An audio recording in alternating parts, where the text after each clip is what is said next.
the borough of Rushcliffe, south of Nottingham. It's got lots to recommend it, but one highlight is health better than the England average. Local services are funded by Principia Partners in Health, a shadow clinical commissioning group. Volunteer Andy Warren arrives at the Keyworth Health Centre. He sits on the patient reference group, just one level below the board, which gives the patient perspective in developing services. The way we tend to work is you go 5 people into a room, you get 6 opinions, and the 7th is the one that everybody agrees to. So it's full and frank in diplomatic terms, you know, and everybody has the same voice. So, you know, clinicians, community staff, managers, patients all have their say. And at the end of the day, everybody then works as a group to make sure that decision does work. Hi, Debbie. Take a seat. Nigel Lawrence has come for a check-up. He's a patient of the Community Diabetes Service commissioned by Principia in collaboration with Nottingham University Hospital's NHS Trust, a joint working initiative with Takeda.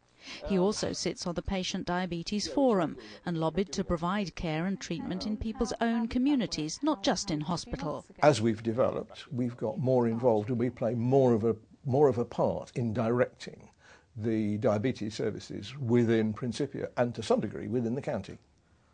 And I'm absolutely confident if anything was starting to go wrong with me, I'd get referred to the right place immediately. It's a great forum for discussion, for patient participation, getting patients involved in their own care. It bridges that gap between healthcare professionals and patients.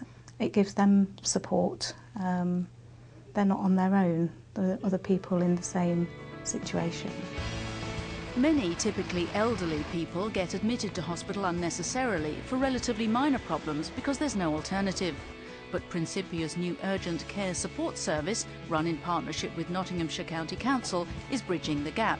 Hi, Claire. Hi, how are you? I'm fine, how are you? Fine, thanks. Good. Care worker Glyn Winson works on the scheme, giving help usually for 5 days or less. We can go in, maybe within the hour, certainly within the day, and we support these people and their families and carers in order to enable the people to stay at home and be looked after, be given as much input as they need, assist with anything that supports that person within their own home. I think if we look at the urgent care support service, patients have been involved in that service from its inception, really, from the very early planning days. They've helped us to identify what patients really need and actually been instrumental in the decision-making process for appointing a provider for that service. Principia is due to become a clinical commissioning group in 2013, and it's already well ahead of the requirement to have some patient involvement. The next step is to hear from some of the seldom heard voices, perhaps single mothers or people who work, people who can't come to forums in the daytime. For the benefit of all 122,000 of Principia's registered patients in Rushcliffe, the 16 GP practices are involved in shaping services, with an active network of 800 patients who share their views on the issues that matter to them.